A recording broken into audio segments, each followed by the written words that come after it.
Welcome to the She's an Asset podcast. I'm your host, Autumn Schmidt, and this is the show where we empower women to lead in every area of their lives. Whether you're a stay-at-home mom, an entrepreneur, or climbing the corporate ladder, this podcast is here to help you feel more confident, own your too muchness, and fully embrace who you are. In this episode, you're listening to the Maine edition, where we interview powerful women across Maine and New England who are owning their power and making an impact. We'll break down exactly how she did it so you can do it too. Because remember, you are not a liability, you are the asset. Stay difficult. Welcome to the She's an Asset podcast. I'm your host, Autumn Schmidt. I'm really excited to bring you today's guest. She is a woman of impact. She's an absolute asset. And I actually listened to her speak last week at the Kennebunk Port Driven Women's Conference. And her story, I love your story. And I just felt like if I'm going to highlight women in Maine making an impact, Tiffany has to be on this podcast. So Tiffany, could you please introduce yourself to us? Sure. Hi, everyone. My name's Tiffany, and I own the Daily Sweat in Kennebunk.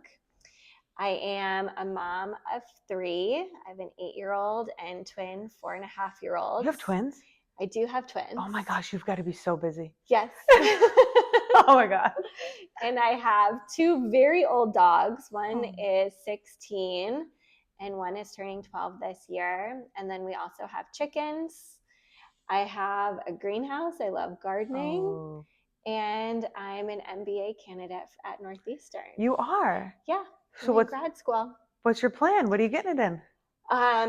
It's master's in business, and I don't really have a concentration. It's the full course load, and I'm just hoping to be a better business owner. And is that your plan with it? Yeah. To just grow in what I'm doing. It's so interesting because anybody who's local who knows the Daily Sweat, like I know, like you guys crush, and you know why? It's because I think of what you just said. You don't ever stop growing. No. And so I want to come back to this, but I want to go back because your story captivated me at the Driven Women's Conference. And really, Tiffany, what really captivated me was you've gone through some shit. Like you have had ups and downs, and that's my life. And I think it's so relatable to everybody. I think everybody has gone through ups and downs. And so could you bring us way back, bring us to the origin story of how the Daily Sweat started? Sure. So I had Hope. We were living in Oregon at the time. Oregon. And I was trained to teach yoga. I had been teaching Barre as well. I was a lead teacher. And I realized in Oregon, I have no idea what childcare costs now. I can only imagine that it costs way more than it did 8 years ago because everything's more expensive. But I wasn't really going to be bringing home any money for someone else to raise my kid. And so I I don't say I quit, but I let go of my full-time job and just focused on teaching a couple classes a week. Okay. It was the summer of 2017. We were living in Bend, so we're in the center of forest fires that year. And we're in this valley, so our air quality was actually worse than Hong Kong. And there would be like ash falling from the sky. So they recommended not going outside with kids, elderly, or pets. Oh, wow. So I'm home with a baby and 2 dogs. Oh, my God. And our families were on the East Coast. And I remember Dave came home one day from work and I was like, you can either move to New England with me or I'm walking. And he was like, what? And I was like, I don't want to live here anymore. This is terrible. Wow. And so I think Bend any other time, like I would have been more in love with it. But at the time, like having this baby and having no family around and then being stuck inside and leaving my job, like it was way too much for me. So we met with a realtor and we sold our house within 6 weeks. And where'd you move to? We moved to Kennebunk. You moved to Kennebunk. Now, Tiffany, what were you doing? Did you do any yoga, Barre, or anything out in Oregon? I did. So I practiced yoga and I taught Barre. I had taken a step back from teaching yoga. I just couldn't find a studio that felt like home. And so by October 2017 that year, we were here with Hope. She was about 6 months old. And I was really excited to be back by my family. Yeah. I did not share. I grew up with a dad that was an alcoholic. And he was in a good place at the time. And I think Hope brought a lot of that out in him. Hope is my middle name, and it was his grandmother's first name. So and that's your daughter's name. Oh, yeah. I love this. Okay. And then he died 2 days after Christmas. And so just like his rocky relationship with his work, he only had about $10,000 left to his name. Wow. He died on the floor of a dirty apartment in West Roxbury. And that's what I used to open the studio. To open your studio. Wow. Yeah. I'm so sorry about the loss of your dad. And you talked a little bit more about it at the Driven Women's Conference. Like, can you tell me a little bit about that relationship?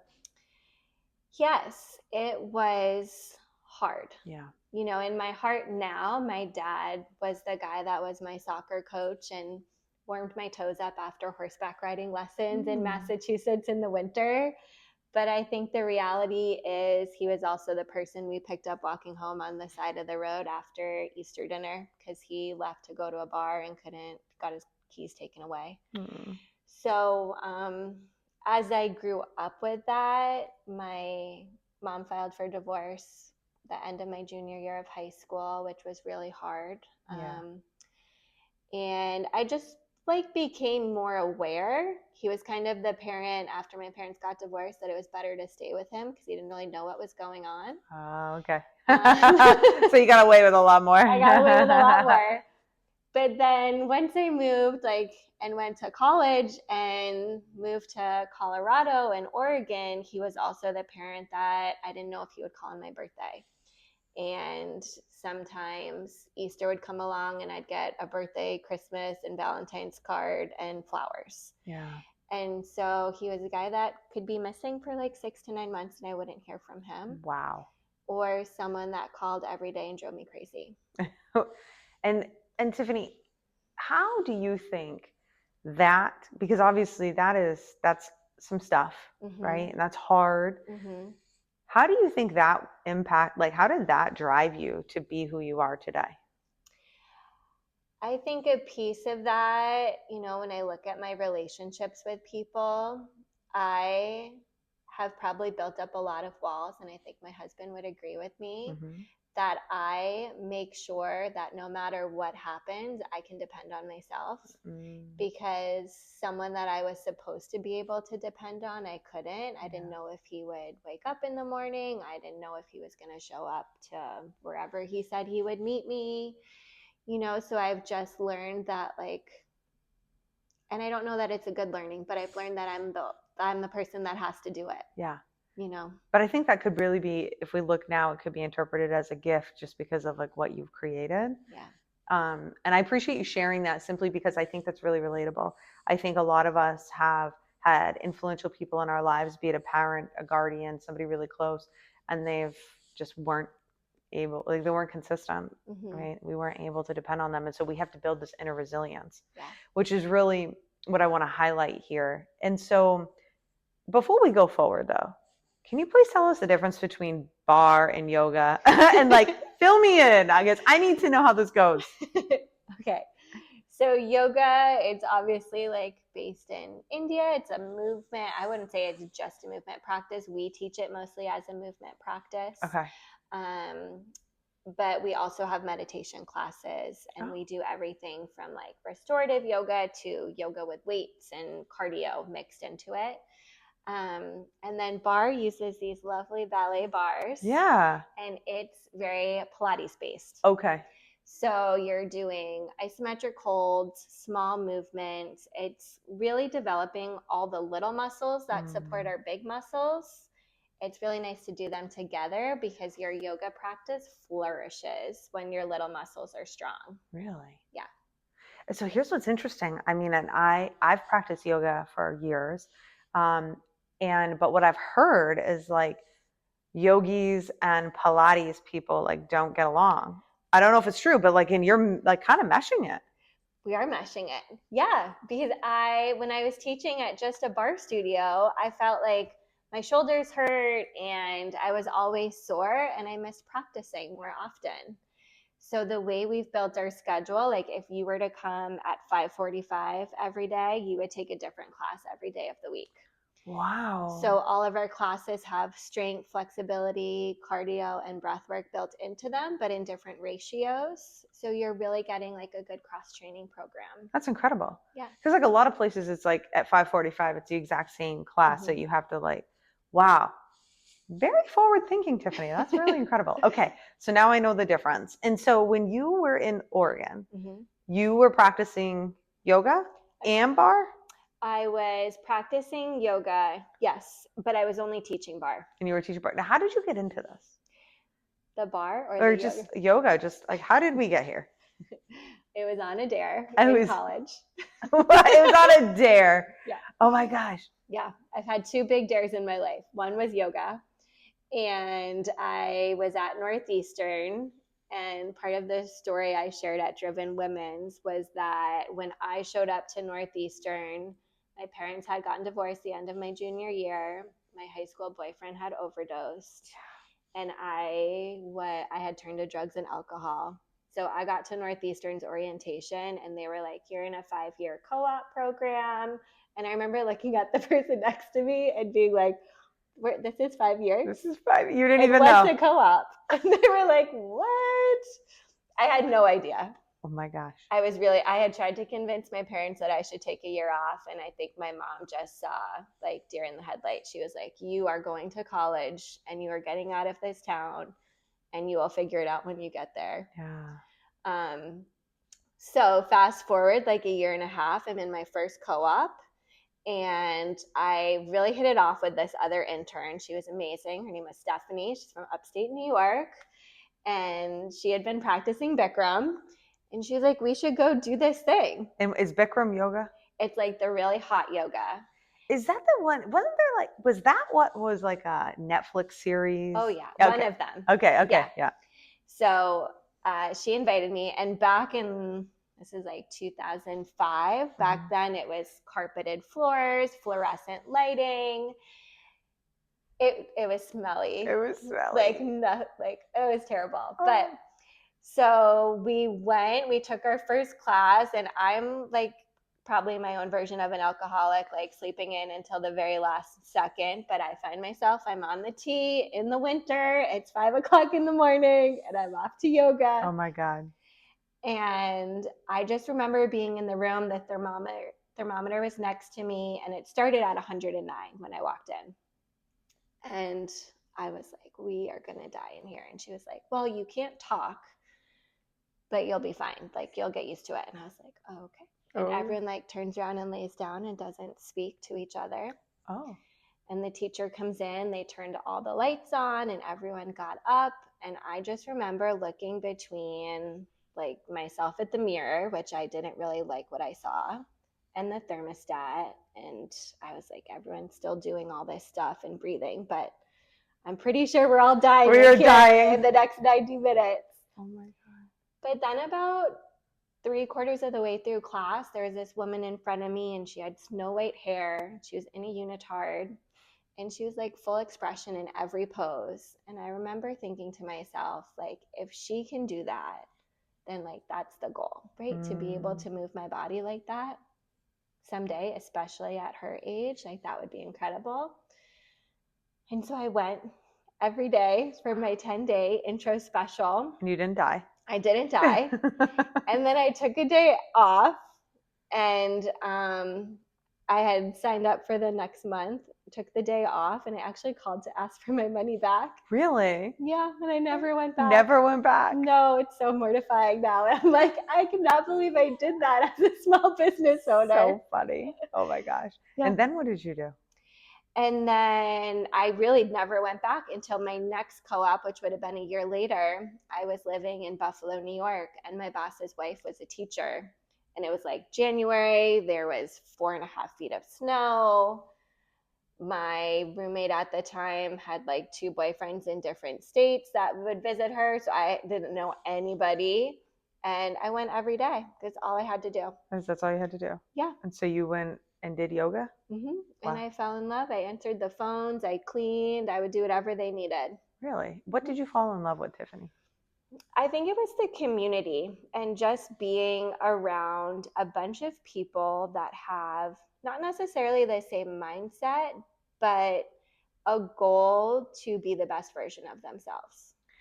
And if we take it back to like present day with the Daily Sweat, that's one thing that I've noticed. Again, I'm not a member at the Daily Sweat yet. And but that seems to be what you guys have cultivated. It really feels like you have cultivated a community. Mm-hmm. And so how, like, can we talk about that? Because how is that cultivated? Like, how did you do that? It was important to me to learn everyone's name and treat them like I was excited to see them every day. And as a small business owner, I had this huge loan. Like my dad only had $10,000. So my house was up for collateral. Yeah. If I messed up, like we wouldn't have a place to live. My mom would have taken us in, I'm sure. But I hear you. In the scheme of things, if like I couldn't mess up. So every person does matter to me. Like it's not something that I have to pretend on. And even 6 years later, every single person that walks through the door, I'm grateful that they arrive. And so creating that community, you think like first starts with you or the first person they meet, like caring. Mm-hmm. And was that what it felt like for you when back, I think was it in Buffalo, New York, when you started going and working and cleaning at that yoga studio? Like how was community built there?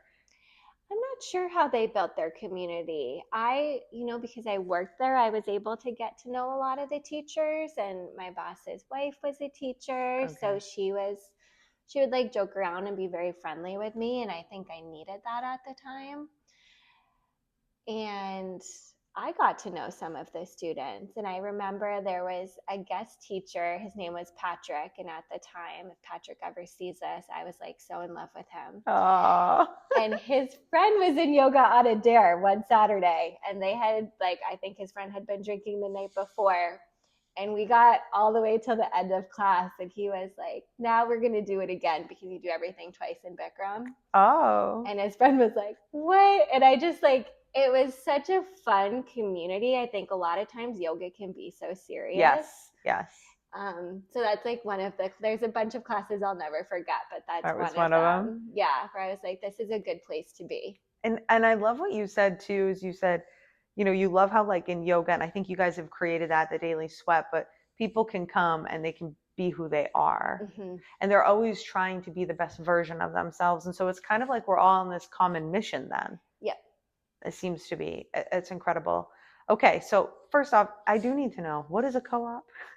A co-op is like an internship. Okay. So at Northeastern, you go to school for 6 months and then you intern for 6 months. Okay. Because I'm like sitting here and I'm like, what is a co-op? Okay. I felt that same way. She's like, I didn't even know. Love it. Okay. And so now you're in Buffalo, New York. You really fall in love with yoga. You're at the studio. You're doing everything. So you're really getting firsthand knowledge. Mm-hmm. Okay. And then what happens? And then I'm still sort of a mental disaster. Okay. So I go to study abroad in Cape Town, South Africa. That's interesting because did you do yoga down there? I only took 2 classes because we weren't supposed to be alone. Oh, see, my yoga teacher, her husband's from Cape Town, and they lived down there for 10 years. And she and her husband, they had a studio down there. Oh, that's so cool. So I wonder, I have no idea what it's called right now. Otherwise, I would tell you. Mm-hmm. But I'm just wondering if because it was back probably when you were down there. So I'm just wondering if it was down there. Anyways, so you went to Cape Town. Mm-hmm. Did you love it? I did love it. It was nice. I think growing up in Marblehead, Massachusetts and going to school in Boston, my mom works at Children's Hospital in Boston. So I was still very much home on the weekends, and I hadn't really stepped out of home. Yeah. And home still had a lot of hard things going on. Of course. So I think it was good for me to go away. Yeah. Yeah. What did you take away? Give me a takeaway. I think the people are so warm and kind. And as a business student at Northeastern, I could only do elective classes, but I was a dual major with a minor. Wow. So I did all my sociology classes in Cape Town. Really? And I think it was a fascinating place to do them with apartheid and like going to see these places. And I mentored students in a township. I went and taught like art classes and we put a play together. I held babies at a tuberculosis clinic. And it was a place I really just learned to be selfless and not so focused on what I want and what was wrong in my life. And I just want to say, Tiffany, I didn't know this story. She didn't tell me this at the Driven Women. I didn't know this. But the thing is like, I can see how that today has really shaped you, especially as a small business owner, but, you know, as this leader of this company, of like the selfless part. Because I can tell you, and I think a lot of women who are listening can really relate, like when you are a woman who is an entrepreneur or you're driven in your profession, or even stay-at-home moms, like we all have time to be like in our heads and what was me, and it's all got to be about me. And it's not in a negative way. We're trying really hard to be better, but we really can get in that mind space. Yeah, you get trapped in it. And so what an incredible opportunity for you to go learn like firsthand, time to be selfless and get out of your head. Beautiful lesson. Yeah. Okay, so after Cape Town, now where do we go? Then I went back to Boston and finished my schooling. You did. Yeah. You've carried the weight. You've played small to keep the peace, but deep down, you know you're meant for more.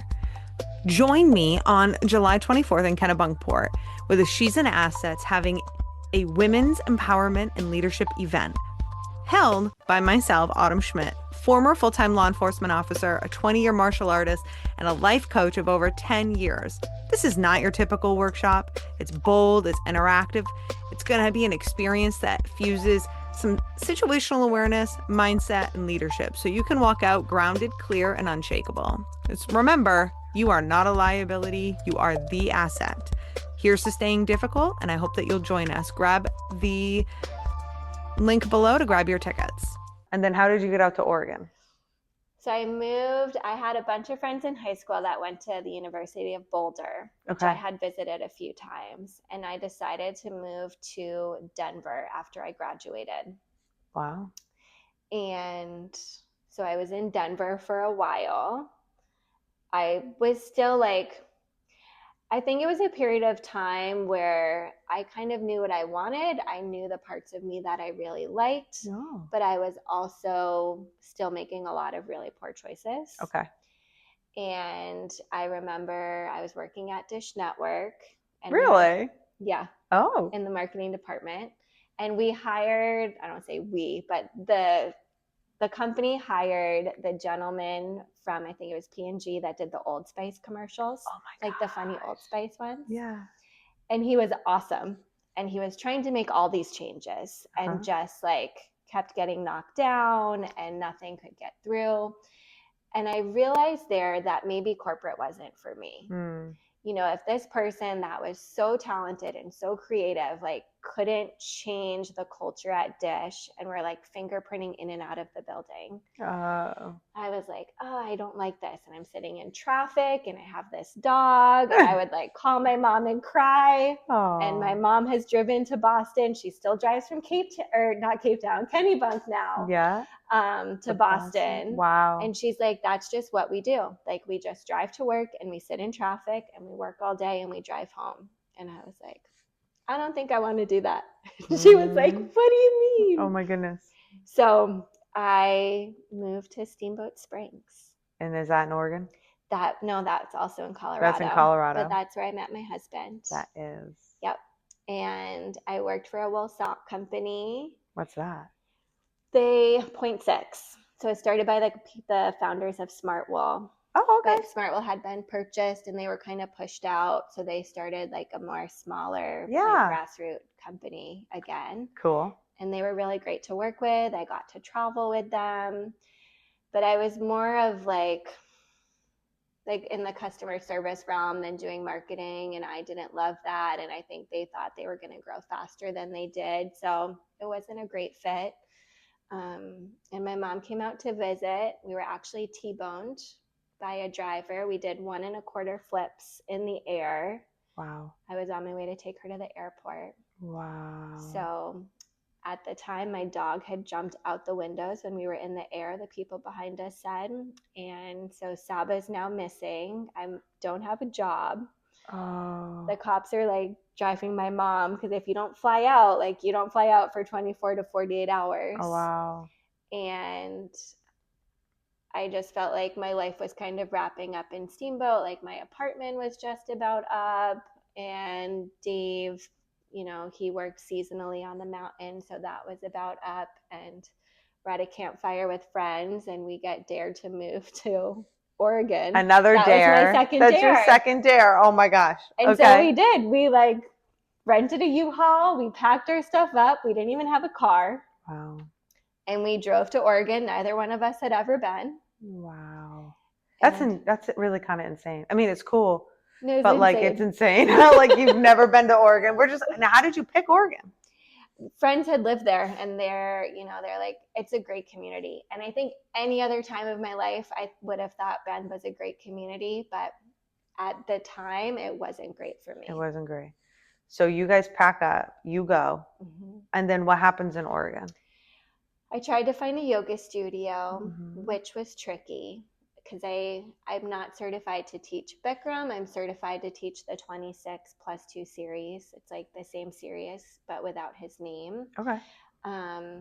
So that proved to be really hard. Really? It was hard to rent an apartment because we didn't have jobs. It was hard to get a job because they were like, well, how do we know you're staying here? You know, what a vicious cycle. Yeah. And it lasted like 3.5 weeks. Oh my gosh. Which in the big scheme of things doesn't seem like a lot of time. But when you're in it, it felt like forever. So we would camp on the weekends, we'd Airbnb during the week and just try and do like have interviews. Wow. And then there was an interview for a bar teacher. Really? And I was like, well, maybe I could make teaching my full-time thing. Yeah. And so I got it. I ended up flying back to Denver for training. I was the first certified teacher in the state of Oregon. She was opening the first studio. Wow. Yeah. So that kind of became my home. Wow. Yeah. And so that's where you started Barre? That's where I started Barre. And then did you know out there that you wanted to combine them like you do with the Daily Sweat? No. Okay. So now it's going pretty good out in Oregon? Yeah. It was pretty good. Until all of like the shit in the air and the baby and the dog and then you're like, I'm done? Yeah. And then you came back. Now, how did you pick Kennebunk? We had looked at Portland, Portsmouth, and Burlington, Vermont. Okay. All were kind of out of our price range. And Dave's boss at the time had grown up here, and he was like, you should just check it out. And so we did. And I came up with my godmother, who's my I call her my godmother. She's my high school boyfriend's mom. And her, Hope, and I came, and we went to Boulangerie, which is a really great bakery in town. Yes. And there was a gentleman who I later found out his nickname is Pickleball Bill. But he walked the three of us all around town. He told us about Mother's Beach. So we, of course, drove to the beach to see Mother's Beach. Aww. And she helped me look for houses, not in Kennebunk. We were looking more like the Berwick area and Elliott. And then I came back the next weekend with my parents, and we looked at houses in Kennebunk. And that's where you landed. And that's where we landed. Wow. So you landed here. And now, did you know when you started here that you wanted, like when you landed, so now you moved, did you know that you wanted to start your own place, or like, what did you do? I had a relationship with a Pure Barre studio in Linfield. Okay. And then I had also interviewed with Portsmouth, which was open, and Portland, which wasn't open yet. Okay. I ended up getting all 3 jobs. Wow. So I was teaching 21 classes a week in 3 different states. How did you do that? With a 6-month-old baby. With a 6-month-old? Tiffany. I have no idea. Oh my gosh. Holy cow. So Portland, Portsmouth, and Linfield, Mass. Linfield. How far is Linfield from here? Like an hour and a half. It's a Girl. big drive. Wow. Mm-hmm. And how long did you do that for? I did Linfield. I ended up giving up sooner than I thought I would because my dad passed away, and just being in the car and trying, I was breastfeeding. So I was like pumping in parking lots and Wow. I had like my little my cooler with Yep. all my ice packs. I did the whole thing. Oh. So that drive, I would always get really teary during. So I ended up stepping back from that probably in April. And then when Portland opened, Portsmouth made me their lead teacher. And I think my heart wasn't also in I wanted it to be in Portland, but I was teaching, I think 14 classes a week in Portsmouth. Wow. And doing like peer reviews, and you were busy. The boss would text me till like 11 o'clock at night, and I'd wake up at 4 o'clock in the morning to drive back to teach. Wow. And so I unfortunately didn't give Portland what I should have. So I ended up just in Portsmouth after probably like a year and a half. And Tiffany, what do you think that you learned from these, like this period of like teaching 21 classes? You're in 3 different states. I mean, obviously it gave you an opportunity to check out different studios, different teachers, different vibes, different communities. Would you be willing to share, like, what did you learn? As a person, I probably learned to, maybe I didn't learn this. I want to say I learned to do a little bit less, but I clearly haven't. I was going to say, I think I learned sometimes I needed to take a step back, and that the team aspect of being in a studio, most studios are predominantly women. It can be really hard. Like, takes you back to like the middle school cafeteria. Like, where do I sit? Who do I hang out with? Exactly. Right. And I didn't live like where these girls lived, and I wasn't going out on the weekends with them. Like, I was the mom with the baby. So I think that was really hard. Really? Yeah. And so what do you think that you've done here that would be different? Like, you learned, like, I don't want it to be high school cafeteria. Like, how have you combated that? Do you mind me asking? Sure. One thing I love about our team is that it's different ages. We are very fortunate to also have 2 males that have trained with us to do their teacher training. So I think they bring a really nice energy in. At the beginning, I think with the different ages, there were some people that, to the younger people, we've always had like high school students work here in the afternoons after school, that kind of took a mom to child relationship. Yes. And I've never wanted that. And it was hard to figure out how to get rid of that. Yes. So now I really focus with our team leads on like, we are mentoring these younger people. Yeah. And my first job was TCBY. Like, I scooped ice cream and soft serve and stuff. Like, this is a job that you get a lot of real life experience that you'll use in your future. And nowadays, like, we have people that have never written a postcard before. They don't know how to make a phone call or talk to an adult while looking them in the eyes. Yes. So it's a really great place for a high schooler. Love it. You know what I mean? Yeah. And we've even had some that have started at the desk and then decided to become teachers. Really? And it's such a nice place that I think, like, if we can keep fostering that mentorship mentality, that the team will thrive. That's incredible. And I love that idea. And especially somebody who is me, and I do not have like your experience, and I'm not in a yoga studio, but I love the idea of like mentorship. I'm really all about it. And I love that, because you're right. If you can create that, it's just it's giving back, and then they go and give back, and then the studio's giving back. Like, it's just this beautiful cycle.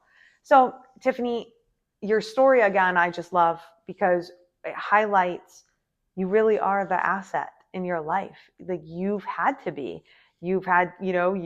that you lost your high school sweetheart to an overdose, and then you got yourself into drugs and alcohol, and right? And rough times with your parents splitting and your dad and all this unpredictability in your life. But you really at some point had to make a decision. And it's like, I've got to depend on me. Mm-hmm. And it's just incredible because I want every woman to have that message. I want them to know you are the asset. And so tell me, what makes the Daily Sweat different? It's such a great community. I think we're not a place, like if you love being in Shavasana before class, we're not the place for you. Everyone comes in and they talk to each other. As a leader of the team, I always encourage our team to introduce new students to people that have been coming for a while and set them up next to each other. Love So it. you never feel like you're alone, or you don't, like if you go to a studio and you're not sure like where the studio is or what props you need, or what if you have to go to the bathroom? Like we try to show everyone all of the pieces. Love it. So that, like you're saying, like you get to be your own asset, like you know what you need and you know where to go, and you have at least one friend in the room. I love that. And one of the greatest things I think about our community is that once you make that introduction, if I'm like, hey, this is Autumn, this is Julie, it's Autumn's first class, Julie wants you to feel like she did on her first class. So she's going to tell you all about what she's learned. Love and it. She'll, be honest, like, oh, I'm really good at this, or this is really hard for me. So I use the bar to balance or something.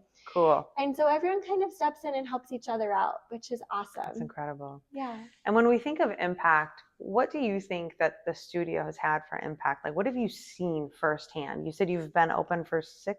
It'll be 6 years next month. Wow, congratulations. That's incredible. Yeah. What have you seen personally? I think there's a lot of relationships. It's always fun to see students leaving together to go grab coffee or walk the beach together. Physically, we've had people that have combat cancer who have osteoporosis and are building bone density for the first time in several years. Wow. It's fun to see, now my daughters are 8 and 4. Like they'll sometimes come and take class with me, and other people bring their kids sometimes. Love. So we always say, as long as they can stay in the room for an hour and not talk, like follow along, they can do it. Wow. And so I think, having people teach their next generation how to take care of themselves. So good. That's something that I didn't know when I was in high school or before. And in college, I was sort of just figuring it out. Like I wanted it, but I didn't really know, I shouldn't go out drinking so I can take yoga the next day. Right. No one was that clear. Nobody told you that, huh? That was trial by fire, I think, right? So it took me a couple of years to figure it out, but it's nice to see like there's so many ages and so many people from different backgrounds. And Kennebunk, especially during the pandemic, was a place a lot of people came to. And everyone's just been like friendly. Like it's so nice. Yeah. I know. I like I said, like it's like it feels in the most positive sense of the word. It almost feels like the Daily Sweat cult. Like once they're in, they're in. Do you know what I'm saying? It's pretty fun. Yes. And I love that because I think we're all looking for that sense of community and that sense of belonging. And it's very intimidating being a woman who I think to some extent, a lot of us have all had body image stuff. So it's intimidating to come in and be around all the mirrors and like be like around like all these women, but to be able to be made feel comfortable, I think is just huge. So incredible. And so 6 years, the Daily Sweat. Yeah. Absolutely incredible. Tiffany, I would love to just hear as we wrap up, what would you like to leave these women with? These women, who's listening to us? It's professional women, driven women, stay-at-home moms, but it's women who want to continue to realize that they are the asset. They want to continue that. And I think so many times in our lives, and I'm sure you can attest to this, we forget who we are and we get lost. And so what would be your advice to the woman who maybe was in your shoes a few years ago? I would say to keep going and that you can do anything. Yeah. Do you follow your intuition? Are you intuitive, or like, how are you? Like, I don't have a lot of self-confidence, but I do think if I work hard enough, I can figure it out. And so I think I I aim to always keep going. Yeah. And what are some tools that you've learned from that? Like, what do you use to keep going? I have to take really good care of myself. Like, so I wake up at 5 a.m. 7 days a week. wow. I used to wake up later on the weekends, but you can't get up Monday morning if you sleep till 10 on Sunday. It's true. It's true. So it's 5 a.m. every day. I take the first class of the day at the studio. Really? And then I take a shower. I have a protein shake in the morning before class. I drink a ton of water, which means, yes, I do also pee all the time. All the time. But I think I'm not a person that gets headaches. Like when people tell me they get migraines all the time, and you can have a conversation and they've had like 4 cups of coffee and they haven't had water in 2 days. It's like, well, your body's dehydrated. Mm-hmm. So hydrate, move your body, Yep. get outside. Mm-hmm. I am notorious. My family will tell you I love vitamin D. Mm-hmm. This year, I'm challenging myself to take 2 15-minute walks every day. Love it. I'm very close to being 100% successful. That's incredible. So far. There's been a few days I haven't, but I am trying to get outside more. I think our lives are so screen-based Mm-hmm. that it's really important to me to put the phone down when I can. Yeah. And also give myself time at the end of the day to decompress. Love. What does that look like? I'm trying not to work after 8:30. Okay. I think as a business owner, Yeah. you probably know you're on 24 hours a day. Yes. Mm-hmm. So 8:30, I turn my computer off. I journal 1 page. Really? I do some arm stretches Mm-hmm. with a karate stick that I really like. Love. And I read a book. Really? And I like put my phone is on a different table. I can't even reach it. So I'm not going to get in the doom scrolling right before bed and work myself up and then not sleep well. So good. Yeah. Tiffany, where can we find you? We'll put it all in the show notes, but like if people are like, all right, I want to know Tiffany, I want to know the Daily Sweat, and tell us where you're located. So we're located at 65 Portland Road in Kennebunk. We're right in the Hannaford Shopping Plaza. You can find us. We have a website. We're now franchising, so maybe we'll have franchise locations near more people soon. Yay. And we're on social media. We do lots of funny videos and some serious ones. And is it all at the Daily Sweat? It's the Daily Sweat Kennebunk. Okay, the Daily Sweat Kennebunk. And we'll have it all in the show notes so anybody can contact you. Yeah. Thank you so much for being here. It was so inspiring to me, and I just want everybody to hear your story of never giving up. Thank you so much for listening to this episode of the She's an Asset podcast.